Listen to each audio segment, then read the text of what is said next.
Buenas tardes, gracias a todo el grupo CT Scanner por la invitación y a ustedes por estar aquí.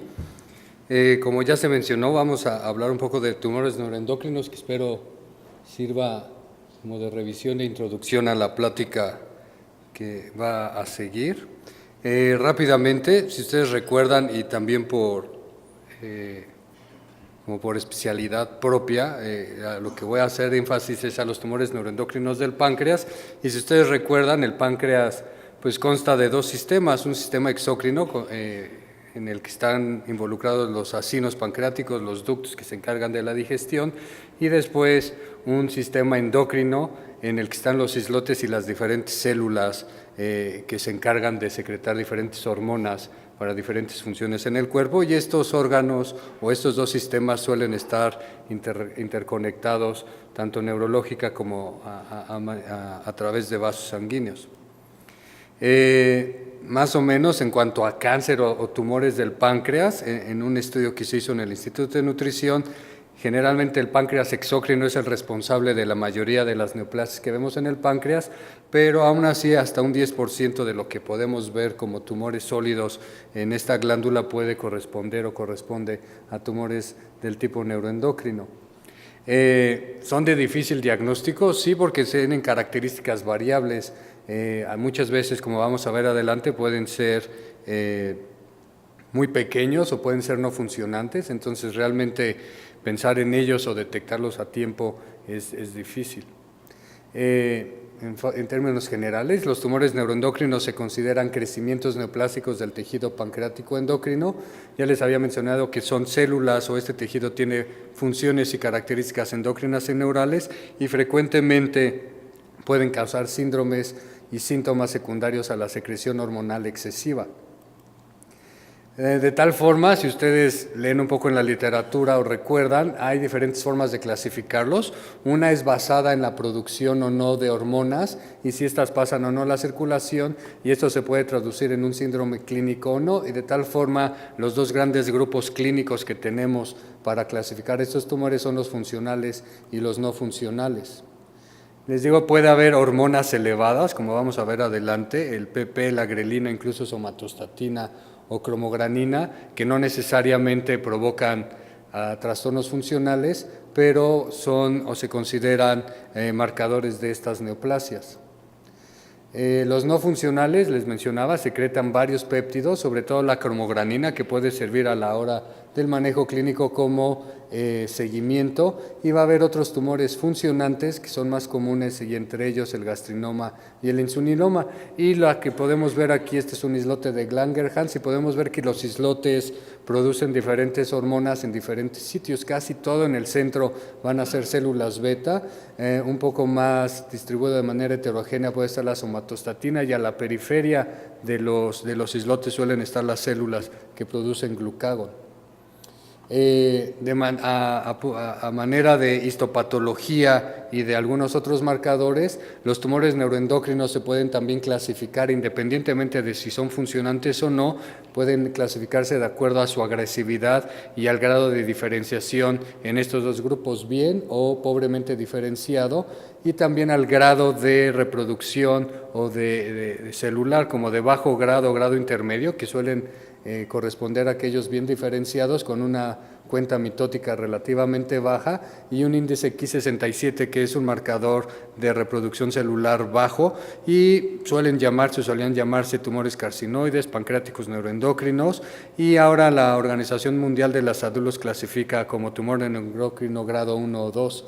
Y quizá los que más nos preocupan son los de alto grado, con también una tasa mitótica elevada, con Ki67 elevado, y estos ya suelen nombrarse como carcinomas, ya sea de células pequeñas o grandes, o bien carcinomas grado 3 de células pequeñas o grandes.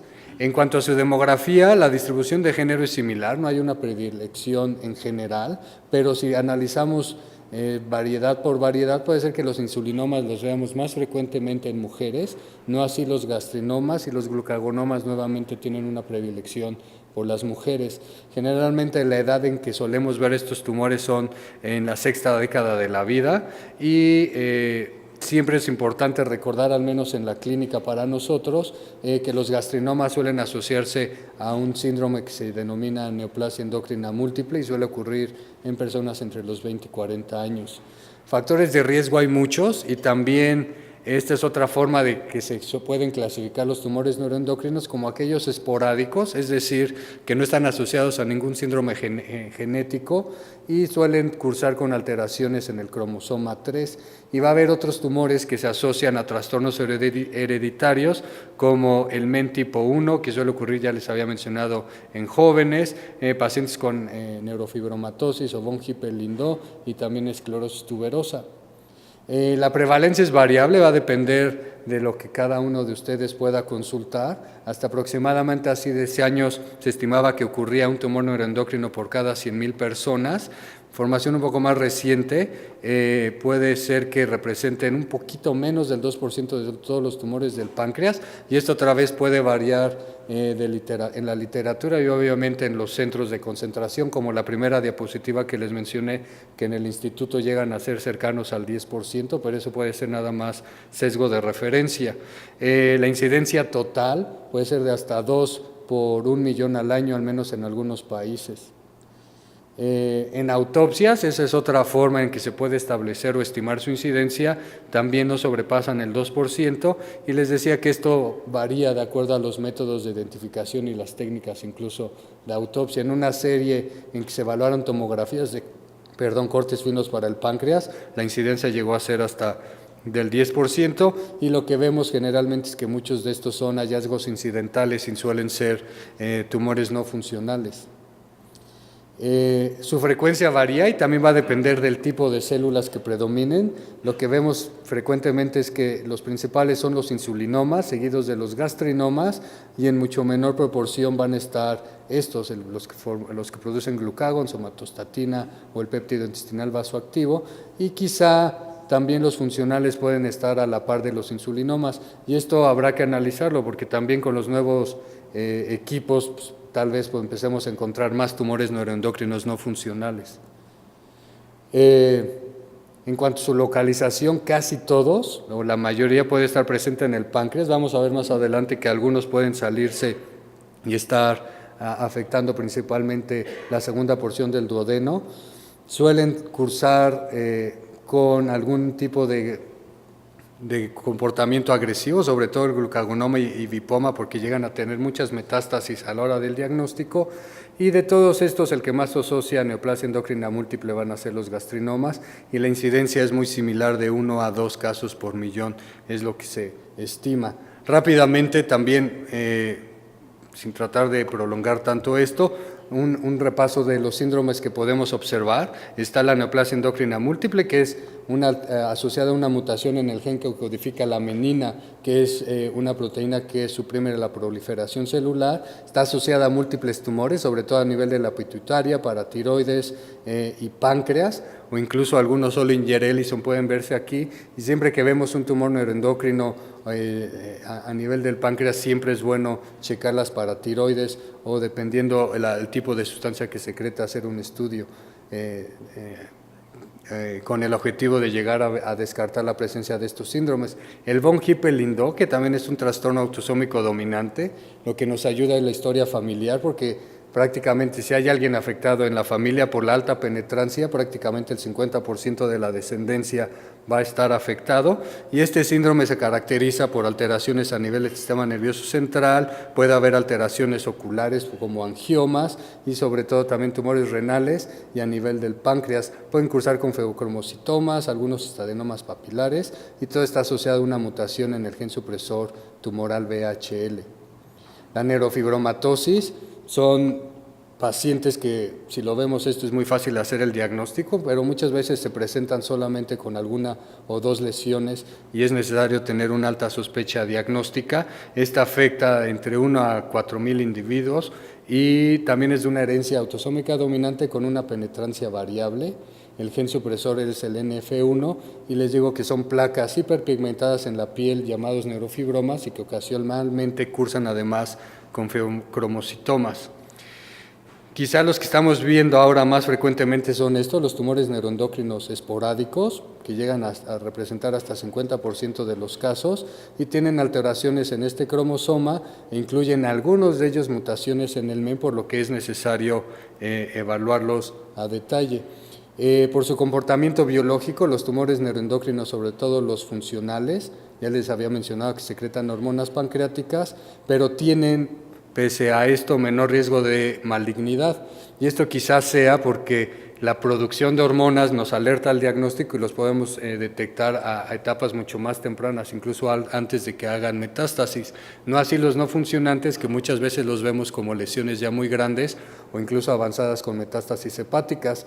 De todos modos, dentro de todos ellos, los más agresivos suelen ser los glucagonomas y los gastrinomas, y los insulinomas afortunadamente no, que también son los más frecuentes. Que nosotros evaluamos y probablemente necesitemos de los radiólogos que nos informen, y sobre todo los cirujanos a la hora de evaluar estos tumores, es, además del tamaño y la relación o los órganos afectados, es la invasión vascular, y esto se ve más en patología y en cirugía, que es la invasión perineural, ya que nos van a dar información sobre el pronóstico, y obviamente la presencia no de metástasis, que en tumores ya avanzados no es nada despreciable. ¿Cómo detectamos la malignidad? Además de su posible involucro vascular o las metástasis, a través de algunos marcadores como inmunohistoquímica, que es el Ki67, que si este es arriba de 20%, es un tumor, o se considera un tumor de alto índice de reproducción y también de alto riesgo. Igual la topoisomerasa muchas veces nos ayuda a detectar malignidad, y eso nos lo dan muy bien los patólogos. Hay tumores bien diferenciados que afectan solamente al páncreas, suelen ser benignos, no hay invasión vascular y suelen tener estas características, que es lo que nosotros consideramos como de bajo riesgo de benignidad. Hay algunos que tienen un curso incierto o una diferenciación moderada, suelen tener más invasión vascular y si miden más de 2 centímetros nos empezamos a preocupar, y los malignos, dependiendo del grado de diferenciación, suelen tener ya invasión vascular o neural, y obviamente entre más indiferenciados estén, peor es el pronóstico de los pacientes. Los insulinomas rápidamente cursan con obviamente síntomas de neuroglucopenia. El diagnóstico se hace a través de detectar una secreción inapropiada de insulina durante los periodos de hipoglucemia a través de una prueba de ayuno. 10% suelen ser malignos, 10% tienen metástasis, y la sobrevida suele ser normal después de que se resecan. Incluso a veces se pueden hacer metatasectomías y los pacientes pueden estar curados.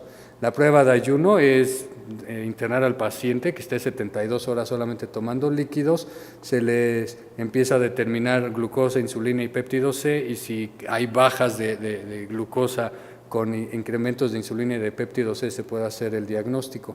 Los gastrinomas ocurren en este triángulo que se llama triángulo del gastrinoma. 20% pueden tener historia familiar y cerca de un cuarto de ellos tener asociación al síndrome de neoplasia endocrina múltiple. Producen el síndrome Zollinger-Ellison, caracterizado por dolor, la diarrea, que es multifactorial tanto por el exceso de secreción ácida como por mala digestión, ya que el exceso de ácido inactiva las enzimas pancreáticas y hay una mala absorción.